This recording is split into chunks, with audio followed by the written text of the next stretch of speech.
So I am going to introduce our speakers. So this is one of those webinars that you don't actually have to listen to me talk for an hour, which is awesome. I'm really excited that I have partnerships like the Longleaf Alliance that I can pull in these other professionals for you to hear from because longleaf pine is their expertise. So we have Ms. Karen Brown, Lisa Lord, and Susan French, and I'm going to let them just take a minute or two, let them tell you all about themselves so you can see why I called on them to be the experts in this discussion. So we will start with Ms. Karen Brown. Good morning, everyone. Thanks, Danielle, for having us. We're excited to be here as well, working with you. And good morning to all of you tuning in. I'm Karen Zellox Brown. I'm a technical assistance and training specialist for the Longleaf Alliance. My background is mainly in fire, but I work a lot with landowners that have a whole range of objectives with Longleaf. And I coordinate our educational programs, including our Longleaf academies. Awesome, Karen. So all the fire questions we will definitely direct towards you. All right, Lisa, please tell us about yourself. Yeah, hey Danielle, and hi everyone. I'm also just really excited to be here today to talk about my favorite thing, longleaf pine, and the longleaf ecosystem. I'm the Longleaf Alliance's Conservation Programs Director, so I live outside of Charleston, South Carolina, but work all over South Carolina and into Georgia. I'm a wildlife biologist by background and have spent quite a bit of time working directly with private landowners. I work on several of our wildlife recovery programs and also work on some of our ecosystem service programs as well. So we work with some of the drinking water utilities in the Savannah River Basin to protect land for water quality. So that's one of the things that I work on. So thank you. Thanks for taking the time to speak with us today. I've known Lisa for, I don't know, maybe 2 or 3 years at this point, and she connected me with Miss Karen and Susan. And so now we're going to let Susan introduce herself. Good morning, everyone. My name is Susan French. I work for the Longleaf Alliance as the Georgia Sentinel Landscape Pilot Project Coordinator.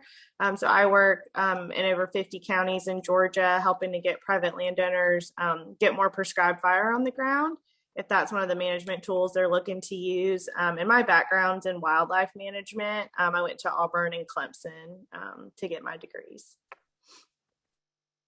Well, we won't hold that part against you, Susan. You know, I guess we'll take you. Anyway, so all of y'all are here to hear about the top 3 misconceptions about longleaf. And if you're like me, you've either heard all the questions like, why should I plant longleaf? Or maybe you've just decided you should plant longleaf because everybody else is doing it, and that's where all the money is. So we're going to kind of filter out some of those, what we would consider the top 3 misconceptions around longleaf pine in the Southeast. Now, some of this we will not be able to answer very specifically, but we're going to kind of give you that broad overview, and then we'll address some of your questions that you submitted after they kind of go through these topics, and then that'll also be the point in time that y'all can ask your questions as well. Logistics, if you have any questions that you don't want to forget, feel free to use the chat feature while they're kind of talking. And then I can interrupt, and if you want to be able to ask the question yourself and verbalize it, you can just kind of, send it as a direct message to me and say you want to be able to ask this question, so that way you can also do some follow-up. Anyway, so without further ado, it is now 9:34. We're going to go ahead and get started, so there is plenty of time for the discussion, because that, of course, is one of the most important parts of these webinars, is allowing y'all the chance to talk. So without further ado, our panelists, what would you consider as the top 3 misconceptions of longleaf? Yeah, I guess we can kind of kick it off here. I think the first one, or kind of one of the misconceptions that we hear quite a bit, is that longleaf is a very slow grower. And so I think there's a lot of things to think about and consider when thinking about how longleaf pine grows. And I was going to kind of kick it over to Karen here, maybe to start with this question. Sure. Yeah, I would agree. That's probably our top one that we hear at the Longleaf Alliance, and in our programs is, longleaf grows so slow. It grows slower than some of your other southern pines like loblolly or slash. And I guess I would, to that misconception, I'd kind of pose a question of, well, when are we looking at it? Are we looking at it just in certain stages, like in the first few years of that tree being in the ground, or are we looking at the whole lifespan of the tree? If we look at the whole lifespan of the tree or up into a merchantable age, longleaf really does catch up or get to the same point as those other pines. But it gets this misconception when we're looking at it from the seedling stage. So many of you might know that longleaf has a grass stage. Its first few years after it's planted, it looks just like a big bunch grass. It stays very low to the ground. It's growing. It's actually growing a lot more below ground than most trees do above ground at that point. And that's a really important stage. And it's really unique to longleaf pine. It does that for a couple reasons. It stays in the grass stage so it can concentrate all of its growth and resources below ground, developing this really strong root network, and especially the central taproot that just stores a ton of nutrients, carbohydrates, water. Longleaf is really good at kind of hedging its bets for kind of harder times ahead. So it puts all that resource and energy below ground. It also does that because it's a really fire adapted tree. So its growth stages really reflect the fact that it's, co-evolved in ecosystems that are prone to frequent fire. So it reserves all this energy so that when it's ready to bolt up, it can do that in a single growing season. So if we're looking at longleaf from kind of the ground up, it may appear that it's not doing a whole lot, but it's doing, just trust us, it's doing so much more below ground that's setting it up for a really resilient lifespan against a lot of other risks and hazards that being a tree in the southeast can experience. But we do see that it catches up with those other species as it goes on, into its life as a teenager and then as a maturing tree. So I guess that misconception, I would just say, needs a little patience and needs kind of the long view to get kind of debunked or understood better. But I'm sure Lisa, Susan might have more to add on that. That's just kind of my take on it about kind of the life stages. Yeah, I agree with you. I think too, the quality of the seedlings, how you plant longleaf, all of that can impact how quickly it can get out of the grass stage. It's really important to plant longleaf properly. It's important to make sure that you're prepping the site well and reducing competition so that tree doesn't have to compete with other things to get out of the grass stage. I think fire is an important component. It's really important to introduce fire early and do it frequently to reduce competition, return nutrients to the soil. All of those things will help longleaf get out of the grass stage. And kind of to your comment also, Karen, about the growth stages, thinking about kind of what the end product of a longleaf will be. Often you're growing longleaf not for pulpwood, but it's for poles. And the typically what you get for poles from longleaf has a higher value than loblolly. But just to kind of thinking about your objectives as a landowner, and at what point you might be expecting that income over the life of your forest stand. And Susan, I don't know if you had anything else to add to that. I think y'all kind of hit all the major points. I think one of the big things is definitely incorporating prescribed fire, like you mentioned early, and that can be a shift if you've had slash or loblolly that you've been managing before. Being able to potentially incorporate fire after 1 year in the ground is a great thing about longleaf.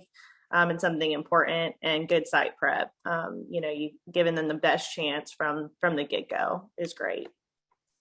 And that slow growth too is important. I think when you think about creating a better product, Longleaf is stronger. You've got tighter rings, so you're creating kind of a premium product or a different product than you would be, creating by growing loblolly. So that slow growth ends up being kind of our slower growth can end up being kind of a benefit in the end.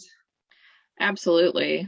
I would agree with that too. And yeah, and you mentioned poles. I mean, we're talking about utility poles as kind of the premium market or a high dollar market for Longleaf, if that's what you're managing for. But yeah, that has everything to do with a slower growth, putting on those tightly spaced rings, especially in the later years just prior to harvest. That's what pole buyers really look for, is those tighter rings in the outer circumference of that tree bowl. That's where all the strength is. And longleaf is by far the preferred tree species for that. And you really just have to go to your local Home Depot or Lowe's to take a look at how wide some of those other southern yellow pine species can be, because they're just growing so fast in a single year. And there isn't as much strength there. That's why they might be kind of destined for other forest products where that's not as important, like pulp or chip and saw.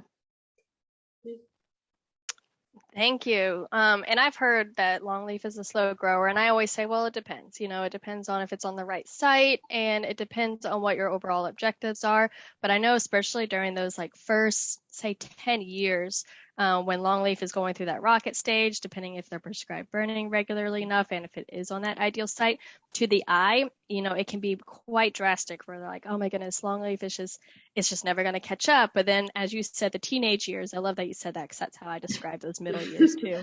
Then it starts kind of more or less evening out. And this is just if you're comparing apples to apples and putting trees again on, their appropriate sites. I do want to emphasize that. And oh, sorry, Danielle. Oh, go ahead. I was going to move on to number 2, so go ahead. Oh no, I was just watching the chat too. And in case people participants aren't reading it too, I just wanted to bring that up. Someone asked about the grass stage and when does it leave the grass stage? When does it bolt? And that will depend on a couple of things. So we've talked a little bit about competition control. We talked, I started talking about how important the grass stage is. So I don't like to think of let's move it out of that stage as fast as we can. It's an important stage, just like all of us, grew up from infancy. It's important what we're doing in those younger stages. We're building up body mass. We're building up, just different cellular connections. We're building up a lot of things that are really important that we stay in that stage for an appropriate amount of time. So I like to think of being in the grass stage. How do we as managers make it more efficient so that time spent in the grass stage is, accomplishing what it needs to for that tree? And that comes down to, competition control through burning or other means so that you can get that really good head start for that tree. Usually it will start to initiate height at about, it could be 2 years, it could be more like 5, depending on what we're doing as managers. One thing we consistently have seen is that when the diameter of the tree is about 1 inch, that's usually the trigger. So again, we're trying to get it all the resources we can directed towards that tree so that it can put on that body mass or that diameter to be able to initiate height growth. Yeah, Danielle, I think you touched on this too about sites. It really is very site specific. It can depend on what competition was there, but also what the soils are like. So there's just a lot of variability. We see quite a bit too, where part of the stand will start to get out of the grass stage and part of it will not. And eventually, 10 to 12 years down the road, they've all caught up with each other. And it just sort of depends on, maybe a little bit of moisture gradient or soils differences or whatever's happening on that site. So I think, a little bit of patience initially is important. And then, as it gets into its teenage years, everything will kind of even out. And That's then yeah, you great. get into like a first thinning as well, a few years down the line, and that helps to develop that stand even further and maintain, that really good tree form that longleaf is prized for, that tall, straight bole, limbless, up to the upper canopy, that we like to see. So moving on to number 2, which I've seen several folks try to do this as well. Longleaf can be planted and managed the same way as other southern pine. And I would always say yes and no. So please go further into how you might want to manage longleaf and plant longleaf differently than slash and loblolly. Sure. So I can get the ball rolling on that. So kind of we've mentioned already, and we like to stress the proper site preparation is really key. When you're planting longleaf, it helps reduce your mortality and your time spent in the grass stage, just giving it the best shot right out the gate. And so if you're establishing longleaf in previously agricultural fields or pasture land, you're going to have, potentially some of those aggressive grasses like Bermuda grass, Bahia, and doing a good chemical site prep before planting can really pay off in the long run before you get those trees in the ground. You also might need to look at scalping or subsoiling, depending again on what was out on the site. And that'll depend side by side on what you have. And for cutover forest land, if you're looking to, maybe convert from loblolly or slash into longleaf, doing a chemical site prep and or a site prep burn can kind of lay the groundwork really nicely for the longleaf that you're looking to put in. It'll help reduce those fuels before you plant your longleaf in the winter. And additionally, something to think about when you're planting longleaf is that your planting depth is really important, and making sure you have adequate soil moisture when you put those seedlings in the ground.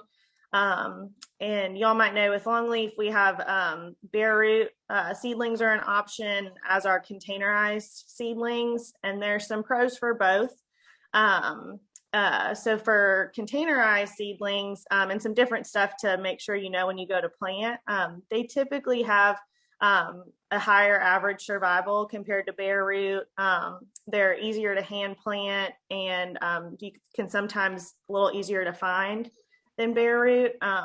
Bare root is a lower cost for your purchase seedling, and sometimes your crews that are going to go to plant them are more familiar.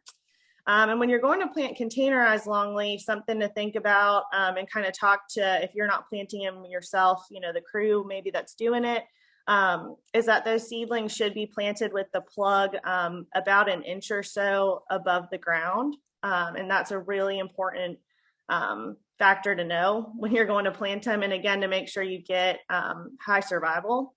And then for bare root, you're actually wanting the bud resting at ground level. So you want that planting depth to be a little different depending on which seedling you're using.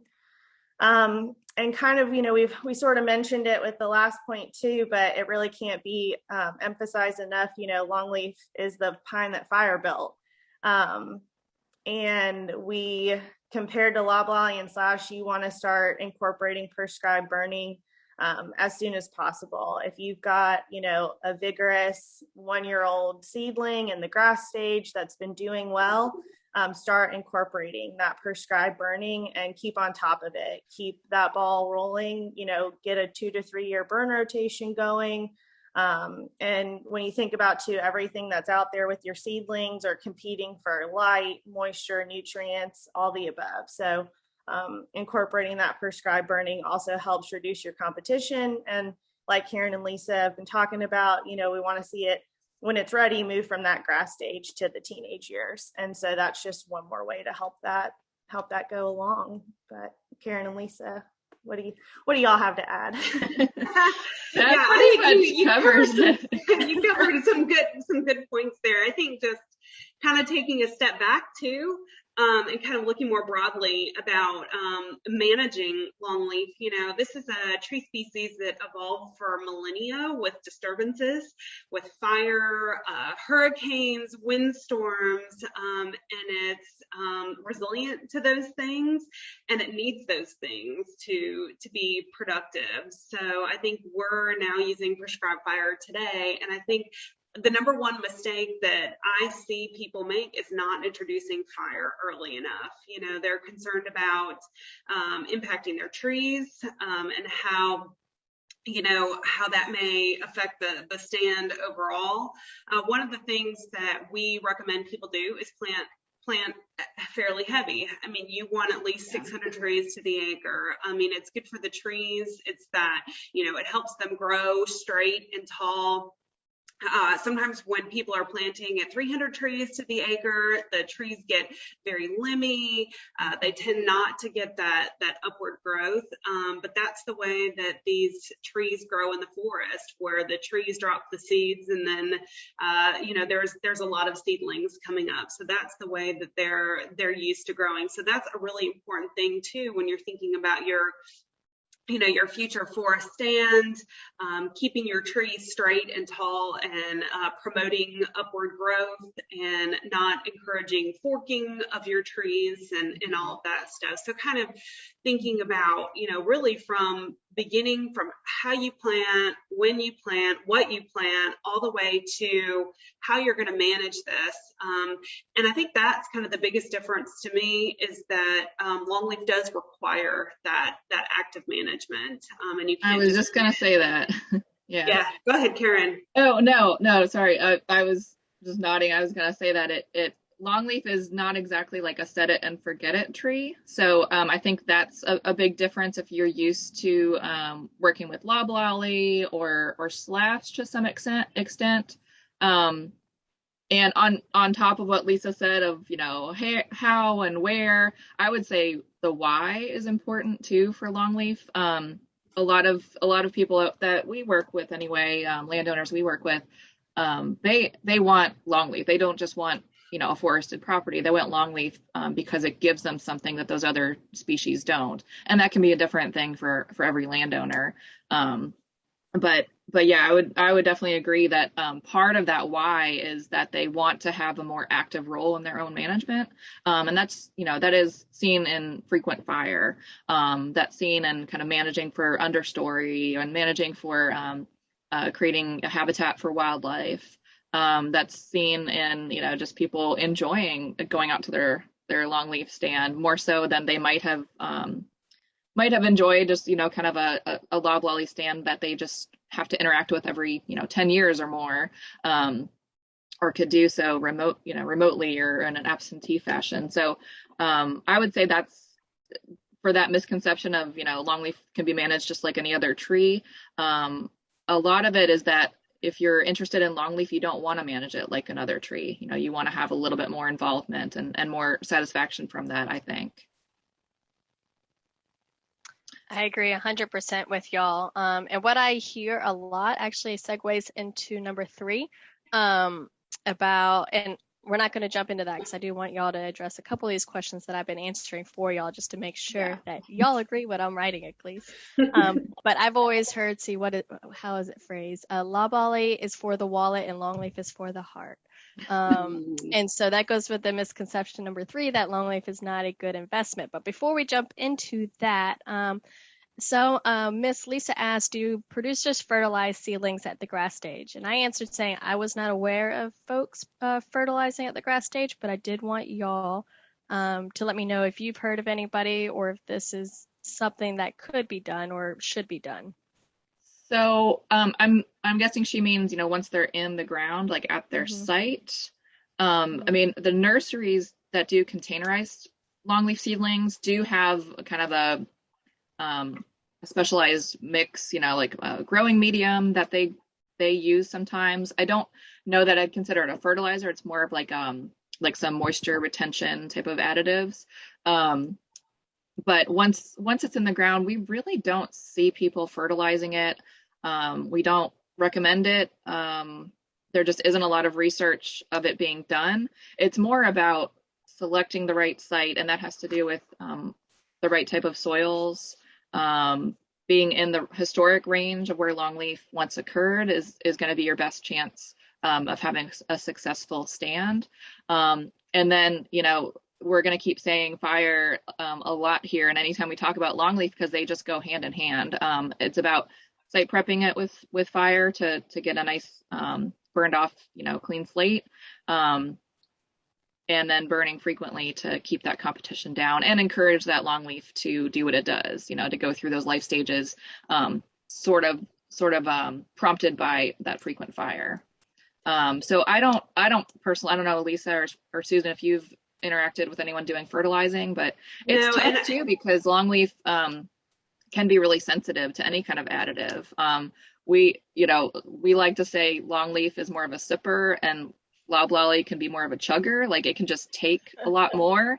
Longleaf is just a lot more susceptible or reactive to anything you add into that system. So I've never don't have any personal experience with fertilizing. Yeah, I mean, longleaf grows on poor sites for a reason. It does well on sandy sites. I would say too, you want longleaf is slow growing for all of those reasons that we mentioned. It's for wood strength, and you want it to have those things. And by adding fertilizers, you're causing it to grow faster, and you may not get some of those attributes that were the reason for planting longleaf in the first place. Where I do see people using fertilizer is when they're pine straw raking pretty intensively, where they may be raking every year, removing those nutrients that typically would go back into the soil. But that's, it's on, poor sites where you're raking every single year. Mm-hmm. Those are great points, and I think I've only seen maybe 1 or 2 people fertilize longleaf, and then they end up getting what do you call it? A speed wobble, where they get really wiggly. So probably not the best. Now you can just answer this, in a 1-2 statement, I guess. What would you say the best soil for planting longleaf is? I've always said well drained and sandy sites, and I know we will be going a lot more into this in our clinic. But what is y'all's just go to best site for longleaf, best soil? I'd agree with how you characterize that, Danielle. Well drained, sandy, good. Next question real quick. Is it okay to burn every year while in the grass stage as opposed to every 2 to 3? I said that it depends. Most likely you want to let it rest, and more so because you want enough fuel to come back to allow the fire to be carried effectively. Yeah, I don't know. I think you'd be hard pressed to have enough fuel every year. If you do, then you probably do need to burn if that's coming back so strong.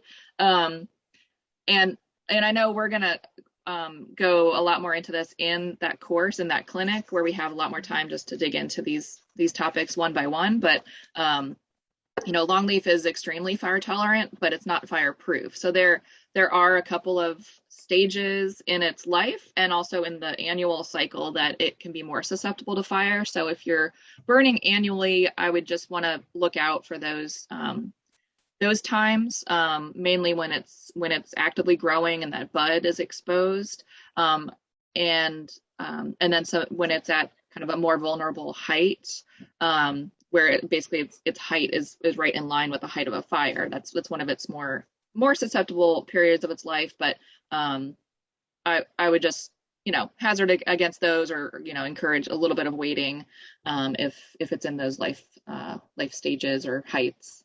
I would say too that it goes back to what your objectives are. So many people that are managing for bobwhite quail will burn annually. And so in that case, you want a very low basal area, very few trees to the acre. And so it doesn't really matter how many trees that you're losing. So, ultimately how often you burn, your overall management kind of always goes back to what your objectives are as a landowner, whether it's aesthetics, wildlife, or timber income. Yeah. Yep, those are great points. And so we're going to segue right into the number 3, which I think most people are probably most interested in, and one of the things I hear about the most. Longleaf is not a good investment. So go. Yeah, again, maybe I'll just repeat myself. It sort of depends on what your ultimate objectives are and what you mean by investment. If it's income. Ultimately, no, Longleaf probably will not compete with Loblolly that you're managing in a much shorter rotations. But I think there are a couple things to consider, things that help offset some of the costs of growing Longleaf and really kind of boost that income, or boost the income that you can get until you kind of get to those later stages where the investment does actually catch up with Loblolly. So, there's always the traditional timber market. That's kind of the most traditional means of income, where you're probably doing your first inning somewhere between 18 years and 22 years. And then you can maybe get poles by 40 to 60 years. There's always the option of pine straw raking. There's options for raking intensity. You may rake every year, every 2 years, or kind of what I prefer is every 3 years, where you're raking, you're resting, and you're burning. And so you're giving your stand a chance to rest. But if you're raking pine straw, your income could be, anywhere between $50 to $300 an acre, just kind of depending on the market around you when you're raking. There's cost share. So there's many cost share programs for helping to offset the costs. So the cost for establishing Longleaf is about $300 an acre, and some programs like NRCS can pay up to 75% of those costs. So that really factors in if you can help mitigate some of those early costs. There are some different emerging markets for Longleaf. So there's carbon, getting carbon credits. And now there's carbon programs where you can get, they're 1-year programs as opposed to 100-year programs. So you can get a little bit of annual income from enrolling in those carbon programs. Now there's an opportunity for water credits or water markets in some places. There's conservation easements, hunting leases. So there's a lot of different ways that you can generate income. Often longleaf stands, just because they're so aesthetically beautiful, can bring a higher price for hunt leases because of the wildlife value, and just because they're really nice places to hunt. And then we see more landowners too engaging in small businesses, things like blueberries or honeybees or growing mushrooms. So I think when you think about longleaf, there's just a number of different things that you can do to help generate income throughout the life of the stand. And Karen or Susan, I don't know if you wanted to add to that. Yeah, I'd just say, or echo, it depends on the objectives. What can be rewarding for one person might be different for another. Almost all of the longleaf landowners we work with are involved in some sort of cost share program. So if you're not doing that, if your first stop isn't your local farm service office or your NRCS office, you definitely want to start there. It really makes the kind of dollars and cents of longleaf possible for most people. A combination of products or revenues is really important, how a lot of longleaf landowners do it. And then also, it doesn't mean you have to have the same approach for every acre that you have. You can kind of segment your land up a little bit if you have that kind of acreage to play with, where you do pine straws or some other kind of intensive forest management on a portion of your land, and then another quarter of your property is more widely spaced trees for quail or turkey, or just beautification or other ecosystem services there. So it doesn't have to be kind of like all or nothing all across your property. So that can be a really useful kind of technique for landowners to break things up. I would also add too, just for, if you're thinking about the cost share program, or you're, planning that's of interest to you, some of the programs you might need to put an application in a year in advance. So going into those offices and finding out what you need in order to apply, in order to qualify, and doing it earlier rather than later. can definitely be a good thing. Yeah, there's definitely a cycle to be aware of. So you want to, kind of time it out, right? And speaking Danielle, of, thanks for putting that link into the yeah, chat. That's great. I was going to say, for those that aren't aware, if you're interested in EQIP or want to see if you're eligible or anything like that, the EQIP deadline, at least in Georgia, is November 5th. So for funding for 2022, which would mean for planning for 2022, you definitely want to go out there, get your application in. Otherwise, you'll be waiting until at least 2023 for funding opportunities. So as Susan said, a lot of these are for a year in advance. So like, even if you're like, well, I'm not really sure, go there, talk to them, see what you're eligible for, throw your hat in the ring. And that way you can always say, no, you don't want it if you've completely changed your mind. But, if you are even considering it, I would say throw your hat in the ring now. And that way you can at least see if you've been approved by next summer. And we also have our own cost share programs in different places throughout the range. And we also have a tree planting program, and our application for that will just cover the cost of the seedlings themselves.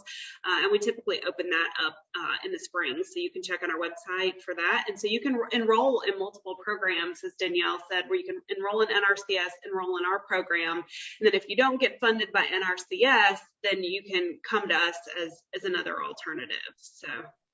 And a lot of times your state forestry agency might also have some complementary or complementing programs.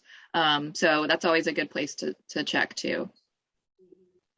100%. And I had a workshop, the women's workshop, last Thursday, and we actually talked a lot about this. They heard from NRCS, and I mentioned all the different opportunities for them to look into to help offset those investment costs. I'm not going to put the State Forestry Commission just because I know we have folks from all over the Southeast here, and I would just be putting the Georgia Forestry Commission link on here. But those are our top 3 misconceptions. We do have some questions coming in the chat, but y'all also submitted questions during registration, and we're going to try to hit some of these. Some of them might be grouped. I think we answered some of them already, indirectly or directly, but just to kind of tease, and I'm going to show this a little bit more in depth, like the last 2 minutes of the webinar, but we do have 2 clinics partnered up together, October 27th and November 10th, that we will be going into a lot more depth. You'll be hearing from these 3 speakers, experts, and one other expert as well for one of the clinics. And so some of these you'll hear them kind of say, we'll talk about more in the clinic. Those are the clinics we were referring to, and I will post those links in the chat feature and kind of share what you'll be hearing about in those exactly the last 2 minutes. But going through the questions, Gwen asked, can you enroll in the programs online? I don't know about y'all's, but I know the NRCS one, you have to go into the office or at least, communicate with them over the phone. They might be able to do some stuff over email, but usually you have to go into the office for them. What about y'all? For us, you can enroll online, but we like to come out and look at your property if possible. And I think that's important for NRCS too, to come out and look at your property, provide a variety of options. NRCS pays for other things other than just tree planting. They help to pay for prescribed fire, pollinator planting, bird boxes, fire breaks, all those different things. So I think it's really important to have them come out to your property, provide you that free advice, and then help connect you with resources. Yes, exactly. So I'm just going to kind of go through and I'm going to try to group these questions. And I'm going to start with the ones that I think we covered already, but you can just give like a one statement answer to, how to plant and how long longleaf is in the grass stage. And I think, Susan, you covered this in the second misconception, but how long do y'all anticipate on average, assuming good practices, for longleaf to stay in the grass stage? It really depends. It can be 1 to 7 years, so somewhere in the middle is about average. And again, the factors that you have, there's some things you can't control necessarily, like what soil you're putting it into, but you can control the site prep you do and your planting techniques. So really focusing on making sure you're doing good site prep and that you're planting correctly, whether it's containerized or bare root seedlings, will help you a lot. Yes. So there are several questions about soil types, and I think we've already addressed that. One common question, would you say longleaf is suitable for poor sandy soil? And for me, poor is subjective depending on what you consider poor, but how do y'all address that? I would say it's a better option than almost anything else. It does remarkably well on really deep, sand ridges, where, other trees wouldn't survive or certainly wouldn't be my first choice. You will see a different kind of growth form for it. It might be even a little bit slower to grow, might be a little smaller diameter, even at a very old age.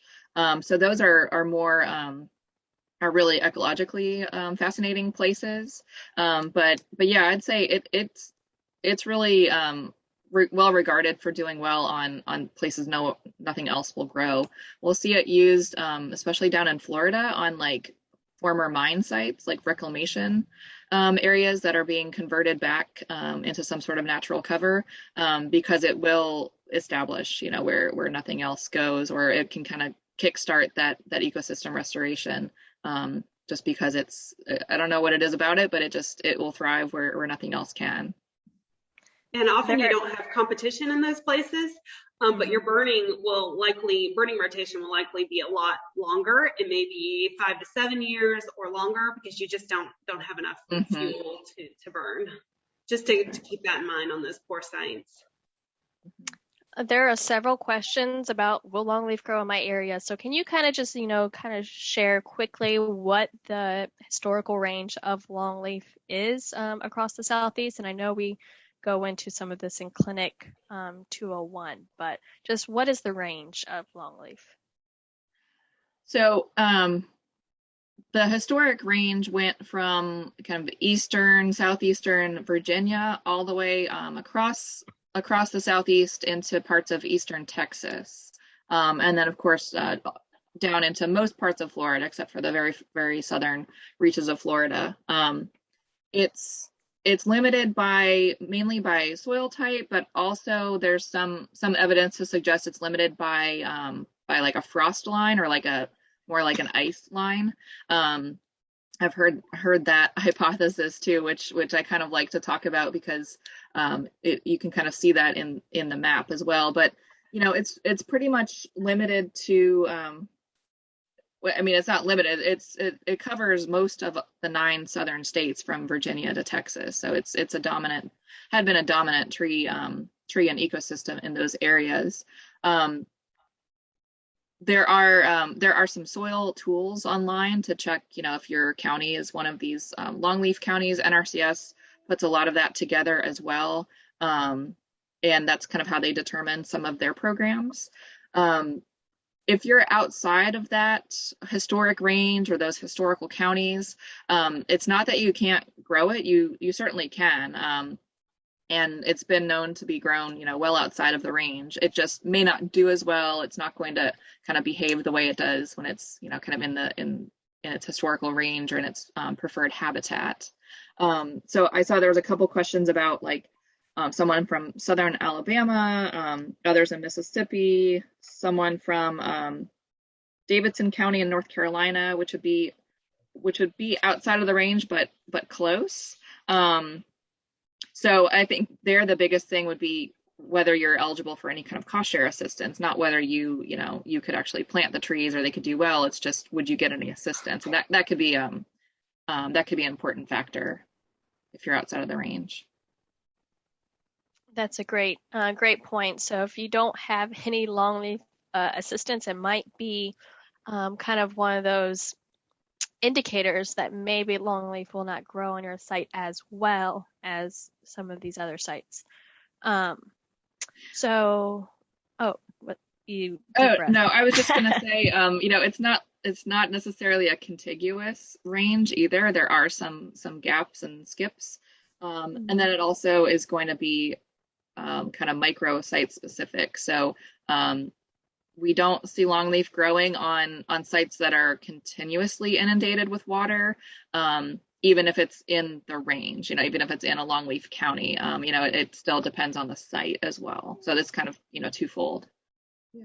A lot of times too, if you're wanting to get like more specific, know what kind of soils and stuff you have, your local extension office, you might be able to get a soil test with them and get that information for your microsite and specific area. Soils is a whole topic we could talk a lot more about too. So it's a whole world below the surface.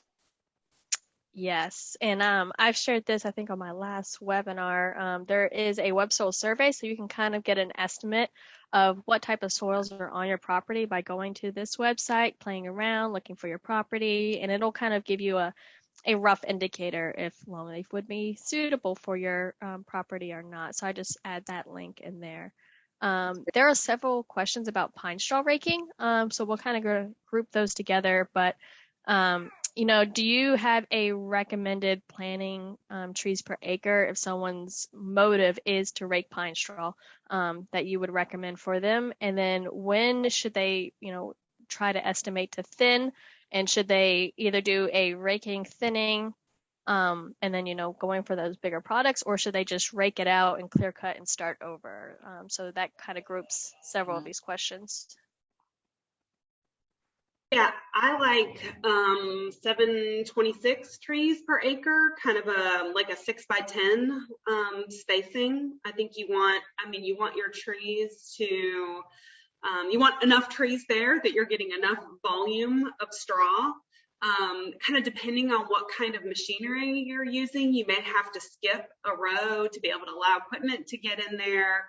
It kind of depends on what kind of equipment you're using and if you're hand raking or how you're doing it. So sometimes that's good to know before you do your planting. But I like 726 trees per acre. I don't know about Karen or Susan. No, that you want to plant them high. Mm-hmm. Now, and what was the second part to that question, Danielle? Y'all's opinion, because I know people are all over the board on this about raking and then clear cutting, or raking and thinning. At what age should you kind of be thinning? And ask if she should keep raking even if her stand needs thinning because it's 20 years old. It also goes back to your objectives, I think. If you, some landowners may want to do pine straw raking and their ultimate goal is to have a natural stand. So after they do that first thinning around 20 or 22 years of age, then they start to manage it more for wildlife, get the ground cover back into the stand. But if your goals are to rake for pine straw, you may want to clear cut and start over again. It really depends. I think the key too is if you do end up wanting to have kind of a natural stand in the end, not to wait too long to do your thinning, because sometimes you can damage your trees, stress your trees, where you may end up with ips beetles or something else. So I wouldn't delay that first thinning too long. And of course, your volume eventually starts to decrease after a while, and it's not worth raking anymore. Right. Yeah, and when we talk about like 726, we mean 726 trees per acre as the planting density. I know we're guilty of throwing some jargon around, but yeah, 726 trees per acre is what Lisa was referring to there, and that's usually on a 6x10 spacing, I think. And so, when you're talking to your forester or anybody about how to, how dense to plant, we'll throw out all these kind of seems like kind of random numbers, but it's based on a spacing and what that equates to on a trees per acre basis. So for things like pine straw, you want to plant really high because your goal is to get a lot of trees, dropping a lot of needles. But in general, I know this isn't really a question, but in general, we I like to advise on planting, somewhere in the 600s, no matter what your objective is, even if it's for wildlife eventually. And that's because, we want to keep fire in there early. If you plant plant a high density, 600 plus trees per acre, seedlings per acre, then you have that kind of insurance policy against any sort of mortality you might see, whether it's not only from fire, which you can expect a little, but if you're applying it soundly, you can really minimize that. But we're really prone to persistent droughts in the spring or fall. Just predation from things like hogs.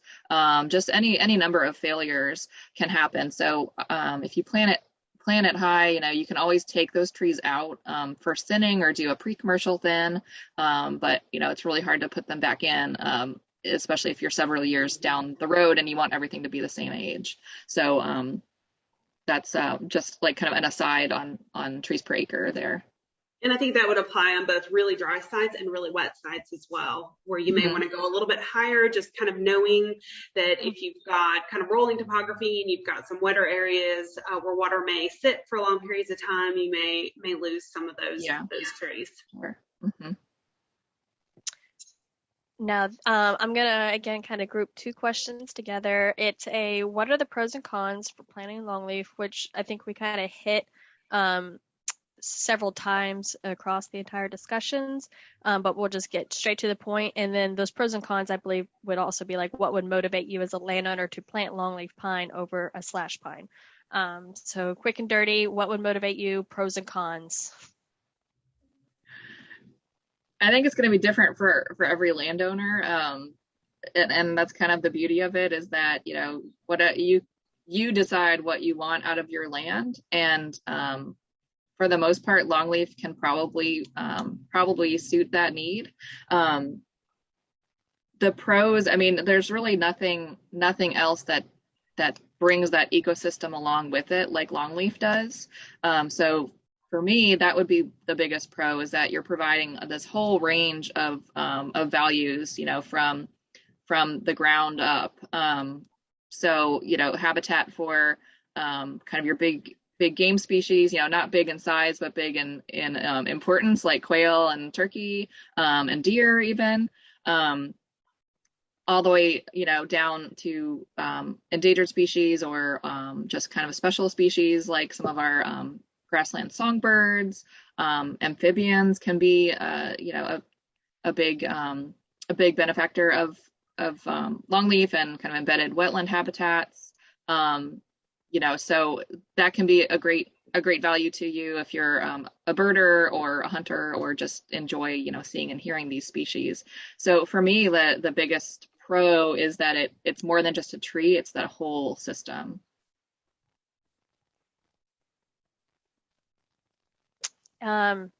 Lisa or Susan, do y'all have any other, I guess, pros that Karen hasn't already hit on?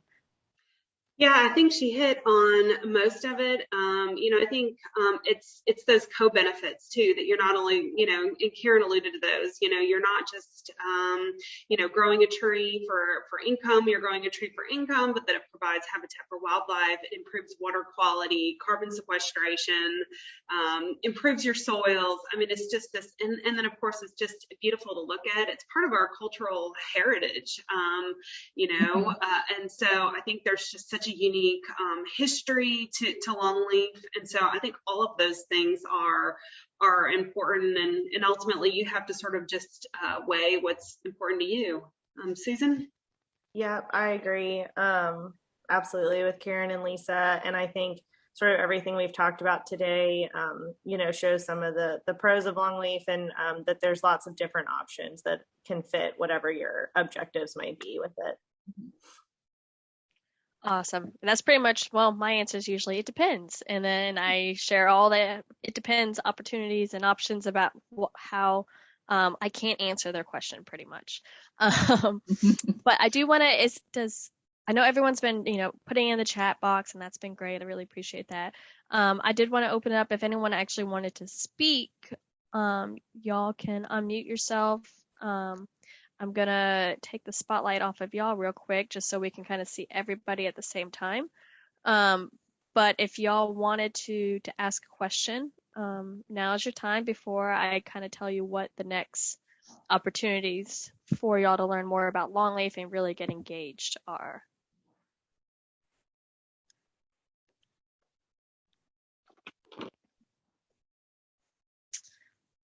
And for those that don't know, you see kind of like random baby hands coming up here. This is Reagan. She's decided she wanted to participate during our webinars. So I'm not seeing anybody try to unmute or anything like that. So I assume that y'all are okay, or you haven't thought of anything, or you've been putting all your questions in the chat box. There were a couple questions that we did not get to that were submitted, and I didn't read those simply because it depends. There was a question about wetland conversion, and I would say that if it's a jurisdictional wetland, you cannot convert it. Someone asked about if seedlings are available for planting season. They're in Florida. I don't know if the three of y'all know anything about seedling availability. Yeah, it is tough this year. We are finding there are more landowners that need seedlings than there are seedlings out there. The best thing I can say is to get on a list now, get on the waiting list. And some landowners may drop out, get on multiple waiting lists if you have to. But that's one really important thing that we didn't touch on. It is important to reserve your seedlings early, like June or July. A lot of growers have them sold before they even start growing them because they want to guarantee that they're going to be able to sell their seedlings. So that's really, really key that you reserve the seedlings early. And I think that's just real quick, just another difference between growing longleaf and loblolly. Longleaf is just a smaller market share of seedlings that are grown.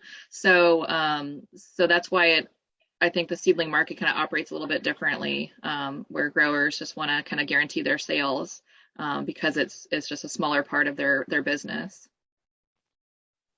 Yeah, I've heard several times this year that a lot of folks are having a hard time getting longleaf. But it also was recommended at the workshop last week, actually, that, go to your local nurseries, tell them you're interested, because some folks that haven't been able to do the proper site prep aren't going to plant. They're going to wait one more year so they can do everything they need to be done. And therefore, there might be some seedlings, a bulk of seedlings that come up that are going to need to be planted because, you can't wait too long for them to get too big. So they're going to need to be sold. So you might want to get kind of on that waiting list for your local nursery. Yeah, definitely. So it's still worth a try. And that'll start happening in the next couple weeks and months, when people can determine that.